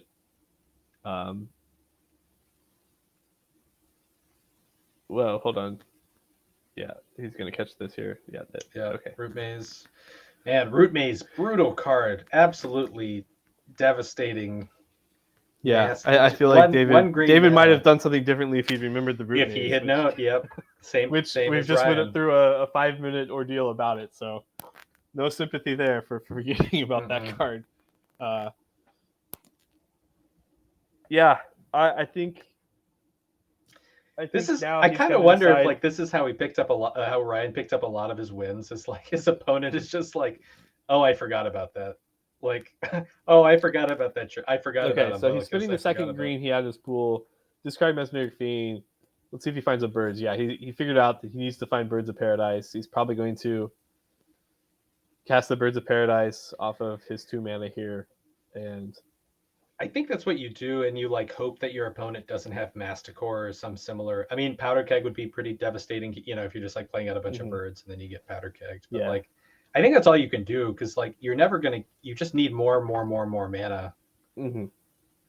Yeah, and the Wasteland's going to be annoying, but it's not going to be too annoying because of these birds. So you still have 2. It's still going to take you another turn before you can cast the Orangutan. But at least with that, you have time to. You can start really surviving. You can go get Squee now. I think you have a turn now where you can go get Squee and accumulate a little bit of value as you're doing this because these birds generate an extra mana for you. Let's see what Ryan's got here. So he's got 2 Wastelands. I imagine he has to use the one on the Cradle. If not, he's really going to fall. He's really just letting his opponent pull up the Winter Orb. So yeah, I don't. Maybe he's trying to. Yeah. So it was interesting because he didn't Wasteland last turn. I don't Is it? understand why. Like maybe he's trying to play something this turn. Yeah, I think he's trying to get a 4 mana spell this turn. So maybe he's trying to play Umbilicus or Karn. Okay, Tangle Wire. Tangle Wire. Tangle Wire is pretty nasty. He's going to take 2 damage for this, so he's only down to 6. But the Wasteland on the Cradle is probably going to buy him a lot of time. Interesting about Tangle Wire is that you never want to tap your Winter Orb to Tangle Wire. So he will, if he doesn't use the Wasteland, he'll have enough permanents to tap that he won't have to tap the Winter Orb next turn. That's true. Oh no, he's good anyway. Sorry, he's good anyway. He could. Yeah, because he can stack it. Yeah, he put 3 on it, tap the Tangle Wire, the Sphere, and whatever land he untaps. Mm-hmm. I'm still so surprised that he's letting David untap the Cradle again. Yeah, I agree. Each turn that he gets to untap that's a lot of mana. Yep. Looks like he's going to start discard a Tradewind Rider. I imagine he's going to get Squee here, and then discard Squee for another bird and cast that. Yep. Well, he won't be able to. He's going to tap everything. He's He's going to lose all of his permanents this turn for the Tangle Wire. So he's just going to go get Squee, and then probably something he doesn't want to draw, like maybe Palinchron or a Chroma. Actually, getting Palinchron into your graveyard is pretty good, because if you can ever cast Recurring Nightmare. True, yeah. Then you're finally out from. So he gets a Chroma, discards that. So yeah, I mean he's pretty close. I mean, like an Achroma attacking would win the game. I don't quite know how he would get that much mana in play. Well, he just needs Recurring Nightmare. So 4 mana. Like if he gets to untap a Birds and a Cradle, he's got it with it. So Ryan's got to be careful to not let him untap that Cradle anymore. Yeah. Tangle Wire is going to be pretty effective at keeping all of his stuff. I guess as early as next turn he can untap the Cradle. But then whatever like black land he plays will come into play tapped under Root Maze. Okay, he's going to get the Palinchron, discard that. Yep. Yeah. And then now he's probably going to grab. I imagine he's getting another Tradewind Rider and then gets a Birds of Paradise, or maybe a Wall of Blossoms. The Monk. The Monk kills the Root Maze. That's true. Interesting. But he won't be able to cast it this turn. No, he's still pretty far from casting it. But it is interesting that he's got the answers to get out. If he just gets enough time, he might be able to do it. Yep. So now, which is always the case with the opponent of the prison deck. Yeah. If they could do things, they could definitely win. Yeah. Well, he's got the things that lets him start doing more things. It would snowball. As soon as he blows up the Winter Orb, then he can blow up the Root Maze, and then he can blow up the Tangle Wire. And he could probably ignore the Sphere of Resistance by the end of it. So, yeah, I think he's got a shot. I mean, if some of these prison decks, these like artifact prison decks, will play 3 or 4 copies of Masticore, and I would feel much like David didn't have nearly as much of a chance if Ryan was playing Masticore, but he doesn't really interesting. So Ryan elects to tap his Wasteland instead of his City of Traders. He's thinking about it. Yeah, I think that's an interesting choice because there's really not a lot of spells he wants to be casting this turn. Maybe there is. Maybe he's got. Because I don't think he's going to cast Black Vice. I feel like this is a untap my City of Traders so that in next turn I can cast the Umbilicus to rebuy the Tangle Wire. So. But he can't play a land this turn without losing the City of Traders, so it's a little. And he comes into play tapped anyway. Yeah, it's a little awkward. So next turn he'll probably untap Ancient Tomb, and it's still not enough. I don't know. I'm questioning not using the Wasteland on the Cradle here. I know because he can. Okay, so David can tap his. So now David gets to untap the Cradle. If he wants, he untaps the Cradle. He can tap the 3 creatures, so he has access to 3 mana from his Cradle. Mm-hmm. I don't know what he can cast with that. Well, if you remember, he can cast another Birds. So I think what he wants to do is untap the Cradle, tap all of his creatures, and then pick up the squee, and then turn the squee into another birds, and cast the birds with the 3 mana. So that's what I think he should do. Seems fine. Let's see if he does that. See if he remembers the squee first of all. I guess he's still in the untap step, so we're not there yet.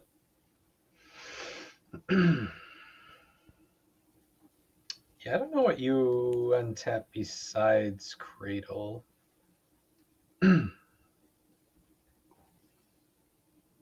you can't really do anything else with 1 mana. Yeah. I guess the card that's probably in Ryan's hand, it has to be another Cradle. I mean, not a Cradle, another Tangle Wire. Yeah. Does David have any creatures that cost 2 that can attack? I mean, he's got a Withered Wretch, a Mesmeric Fiend. He's got the Monk Realist and Llanowar Elves. Those would be cards that could attack that cost 2 or less. Yep. And I don't think those are going to really matter too much here. But he's got an Iktabi Orangutan in hand, but unfortunately the Orangutan costs 4 with the Sphere, so he's 1 mana short of being able to cast it this turn. Is that another Cradle? No, that's him untapping. He took about 2 minutes to decide that he wanted to untap. Oh, the gold bordered card's the Reflecting Pool. Okay. Yep. Okay. It looked like the way he played it, I thought he dropped another one. I was like, I didn't think he had more than one, but yeah, Root Maze plus Winter Orb is pretty annoying. It's brutal. Yeah. It's brutal. It like really it slows down the game significantly for both. Okay, so we've got 5 mana here. He really, David could win pretty quickly if he had some Basking Root Wallas in his survival deck. He could pay one, discard them for 1, pay 1 to play them, and then he would actually have a clock. I mean, Ryan's deck is powerful, but he's had to deal himself a ton of damage with Ancient Tomb to get to this board state. Yeah, definitely Basking Root Walla would be strong. Even Arrogant Worm, if he had, that's what, 4 mana, 5 mana total. He could have maybe played an Arrogant Worm. The survival madness decks that you see, probably more so in pre-modern. But I think that's something that could have worked here. So David just he thought he was doing the big brain play of tapping for 2 blue, 3 green. Discarding Squee to go get Mystic Snake because he could play it with this 4 remaining mana, but he forgot about the Sphere resistance. Sphere. Yeah, I'm telling you, I think probably a lot of these game states are just oh, I forgot about Root Maze. I would have played that completely different. Oh, I forgot about Sphere of Resistance. I would have played that differently. Does Winter Orb hit madness cost? No, Winter Orb has nothing to do with cost, Andrew. But Sphere of Resistance does hit madness cost. That is correct. Yeah, because it's the casting of the spell. Yeah, it would take 5 mana to discard an Arrogant Worm and play it. So he wouldn't quite be there yet. But it would also make your Root Wallas cost 1, which I think is fine when you have these 2 birds. I think, David just really kind of, at this point, it didn't really matter, but maybe finding a 3rd birds would have been something that he kind of wishes he had in his hand at this point. But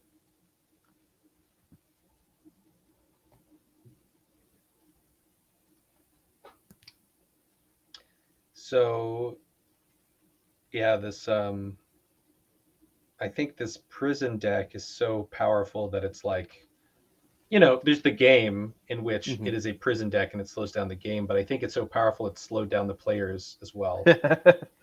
They're also under the Winter Orb. Everything's cold. Yeah. They're moving pretty slowly. All of their thoughts are taxed by Sphere of Resistance. Yeah. Even if they have a thought, it comes into play tap under Root Maze. Okay, so as expected, Ryan untaps the Ancient Tomb. So I'm expecting to see another Tangle Wire here, because that's the only card that really makes sense for him to not wasteland the Cradle.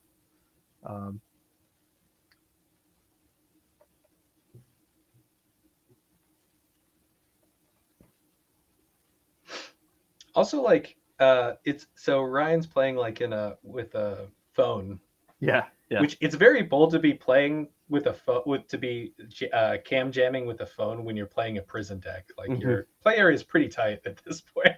Everything's stacked on top of everything else. That's how you keep forgetting about the sphere or the Yeah, root you can't. maze. Yeah, you can't see anything. If you're like Yeah. calling a judge. I mean, it's all there. It's just like if you wanted to play a creature, where are you going to put a creature? And like you're going to move the library outside of the camera. That's not a. It's not.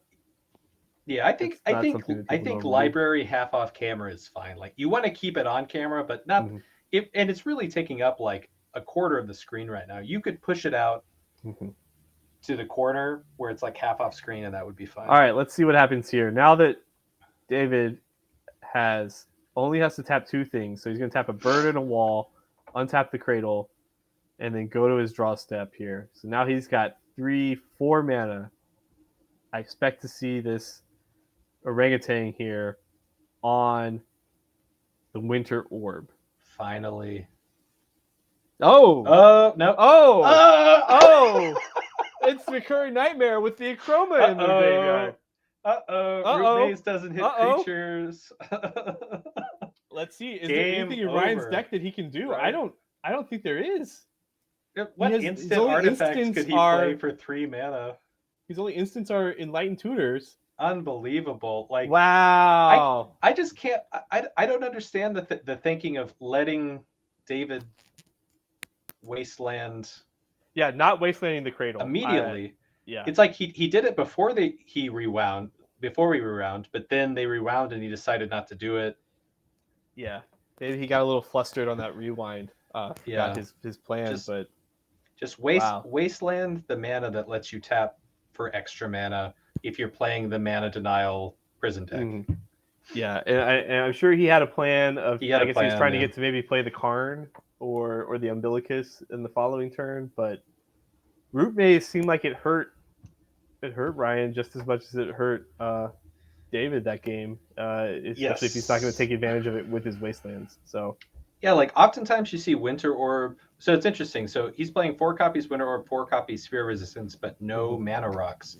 That's usually how you get that symmetrical effect of Winter Orb. Well, he does have 4 Mox Diamond. So okay, all right, fair enough. So yeah, so he does have Mox Diamond, but like Thran Dynamo, Grim Monolith, Mind Stone, like doesn't play any of those. Any diamond that's not Mox Diamond. So someone's asking, what does game 2 look like? So let's look at the sideboard here. This is where Ryan's deck goes to the next gear, as his sideboard starts with 4 Oath of Druids and 2 Gaia's Blessings, to where he moves into an Oath of Druids deck with the Oath of Druids for Acroma, Phantom Nishoba, and Iridescent Angel as his 3 fatty creatures. Plus, the Exalted Angel might still stay in. I don't think he'll keep the Karn in if he's bringing in the Oath. Maybe he does. Yeah. He's got 3 Tormod's Crypts, which can be good against Rexer. It's awkward that he really doesn't have a way to answer survival. Can't hand disrupt it, can't interact with it once it's on the battlefield. Yeah, there's no Naturalize, no Seal of Cleansing, none of that stuff here. He's got another Powder Keg, another Icy Manipulator, and that Ivory Tower, but I don't expect to see those. I think he might try and move away from the Winter Orb plan. That's kind of what I would think, and maybe the Winter Orbs and the Black Vices come out for your Oath of Druids plan. The Sphere you still want, and the Tangle Wire you still want, but the Winter Orb can be easily negated by the Birds of Paradise from the survival deck. So, or maybe the Root Mazes come out when you have the Oath, because you don't want your Oath creature to come to play tap. That's probably something that could be instead of the Winter Orbs, because the Winter Orb was still pretty strong. Yeah, I wonder. I would assume, especially because David has like turn 1 creature. He has 5 1-mana ones. Yeah, that the Oath package would be coming in. But I wonder what exactly he'll take out. Yeah, I think the Black Vices can easily come out when you're on the Oath plan. And then maybe it's the Root Maze, maybe it's the Winter Orb, maybe it's the Umbilicus. I don't know. Maybe this Karn and this Exalted Angel, or the Icy. Some random one-ofs. So David's sideboard, he's got Tormod's Crypts, don't do anything. Spike Feeder, not really important. Another Uktabi Orangutan, definitely bring that in. A Masticore, I don't think that's coming in. Collar of the Claw, probably not. But maybe if he thinks that his opponent has Masticore, 3 Engineered Plague. Don't see that being very useful. 2 No. Hydroblast, not Nope. useful. 1 Smother, not useful. The Emerald Charm, I think he's probably going to bring that in, maybe for the Root Maze or the Sylvan Library. If he knows about Oath of Druids, he definitely wants it. But if he doesn't know about it, he might not bring it in. Yep. Untap target permanent, destroy target global enchantment. Target creature loses flying until end of turn. Untapping a permanent might be pretty sick with the Tangle Wire, Yeah. there might be some times where like untap a permanent could be a thing, but Yep. Emerald Charm seems like you'd want it just in general against Root Maze and Sylvan Library, and maybe you think your opponent's on Oath, because there is an Oath of Druids green-white deck in pre-modern that's a lot of these similar cards. It just plays the Oath plus the spheres in the main deck, so I don't know how Yeah. well versed David is with the pre-modern metagame. I think it's pretty well concealed. Mm-hmm. Nothing about that screamed Oath of Druids to me. The only colored spells that he played was green, which is a little bit of a giveaway. Yeah. Wait, he did play the Enlightened Tutor as well, so I think he played both green and white. So Enlightened Tutor. Yeah, he has 2 copies of Enlightened Tutor and the one pretty ambitious Exalted Angel. Yeah. Okay. Someone did say that Root Maze doesn't hit creatures, so maybe Root Maze is still in. Okay, so he goes. Yeah, Root Maze Mox is just Diamond, Lotus artifacts Petal, and lands. And is he going to just play an Oath turn 1 here? Okay. Ooh. Let's see what David's got. See, that's tough. That's like, I can understand why he did that, because he's probably thinking that his opponent has Cabal Therapy or Duress. But if his opponent brought in Naturalize, they can just wait. They can just wait to play 2 mana, Naturalize the Oath.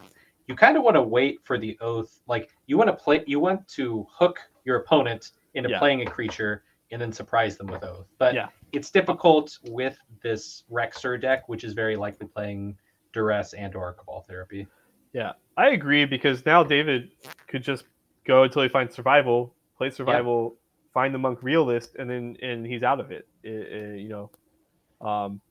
As it is, maybe it's enough. The Root Maze is going to slow him down, but I think they're just going to play Draw Go for several turns here, especially with Ryan not having a second mana source.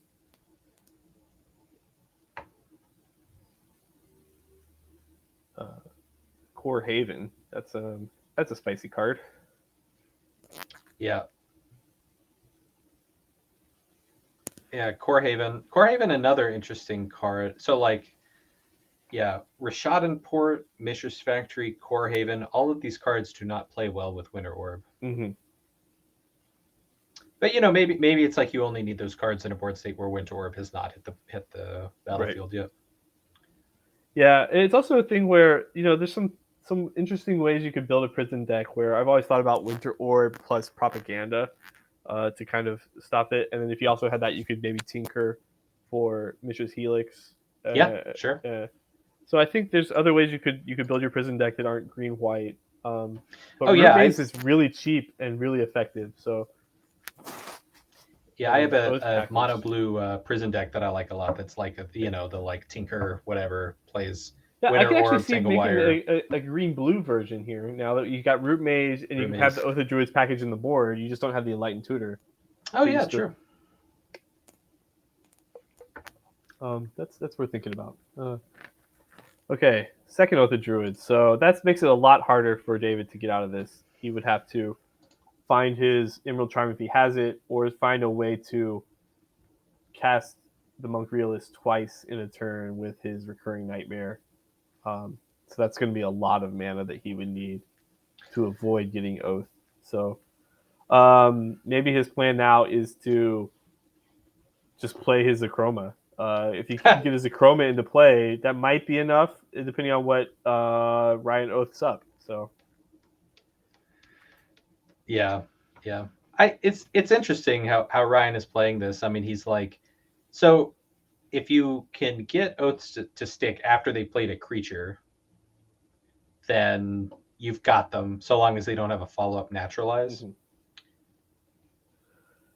All right, so now David gets to start his squeeze shenanigans. It's probably going to happen every turn for the rest of the game that he remembers it. unless there's a Winter Orb now. So Yep. it's interesting that Oath of Druid acts like another prison card. Basically, Yeah, kind exactly. of a. That's what I was gonna say. Like I like playing Oath as a gotcha card, Mhm. but the way that Ryan is playing it is like a prison card. Like you can't play creatures is basically the Yeah, text of Oath of Druids right yeah. If now. he was So to go Oath, turn one Oath, and if he instead of that Root Maze, if he had played like Black Vice, that kind of puts David in a really tough spot. You know, he's got to try and draw lands now, because lands is really the only card he can play that's not a creature. Um, in the face of Black Vice before he starts taking damage and dying. So especially being on the draw of that extra card in hand that makes Black Vice that much stronger. Uh, so I don't think the Black Vices are still in the deck though, because I think the plan was to kill with whatever you oath into, but maybe the plan was not that. So I think if your plan is to oath without a creature into play, then you want the Black Vices still in your deck. yeah, right. So they were wondering whether David takes the damage from City of Brass because it comes into play under Root Maze. Oh, They pretty much decided that it doesn't, which I think is correct. I believe that is correct. Because it doesn't become tapped when it comes. Mm-hmm. It's not like a triggered ability. Like Mm-hmm. when it comes into play, tap it. It comes into play tapped, and so it is not becoming tapped, and so does not deal the one damage. Maybe we'll see Richard Import City of Brass kill this game, because there it is, Richard Import. And there's a Tangle Wire. So, yeah, David's going to start taking damage from his City of Brass. Slowly but surely, he might get City of Brass out here. Yep. So he will be able to activate Survival a bunch of times during his, because he has to tap 4 permanents anyway. Mm-hmm. So he might as well use all of that mana in his upkeep because he's going to have to tap that stuff anyway. Again, Basking Root Walla would be goofily good in this. Mm-hmm. It's just good. It's just good against this particular lineup of cards. Which, like, it also seems like a card you might want in your Recurring Nightmare deck because it's free when you start Recurring Nightmare. You know, yeah. I have a Recurring Nightmare Palinchron Great Whale combo deck, and you just kind of want like free creatures in that deck where you play like Shield Sphere, Ornithopter. But in this type of green deck, you could play Basking Root Walla in that spot. Basking Roll is good. I mean, like it's a 3/3 when it needs to be. You know, it's a 1/1 otherwise. All right, there's a Palinchron. I think he's going to put about any creature he doesn't want to draw into his yard, right. But also any creature he wants to reanimate. So probably the Palinchron, the Enchroma. He's got to play maybe a little more conservatively and not just like he can pretty much dump. He could dump whatever he wanted in game 1, but now that Ryan could be bringing in Tormod scripts, maybe he has to be a bit more conservative about like just dumping every good creature he might want later into the graveyard. I don't know if Ryan would have brought them in, but you got to at least like consider just like blowing yourself out of win conditions by filling up the graveyard too much. True. There's the Yavimaya Granger, is that correct? Yes.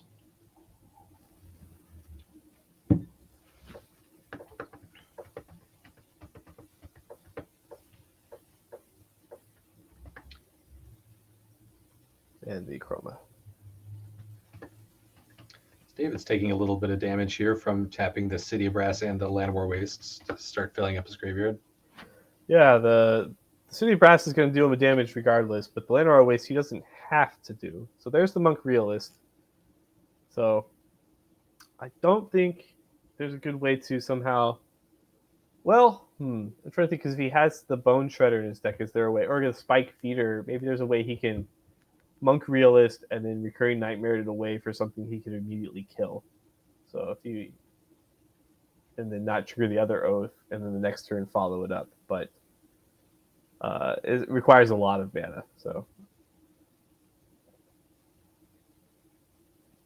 Okay, so Ryan's takes his turn. He untaps the Mox Diamond, taps the other 3 permanents for Tangle Wire, and the Brushland here. Probably just passing the turn. Or does he have something? No, okay. Yeah, Root Maze is an interesting card. I wonder how Ryan feels about it after having played it in the league. I mean, it might be kind of necessary to his strategy. It just feels too symmetrical to me. Like, you want to be playing symmetrical effects that you can break somehow.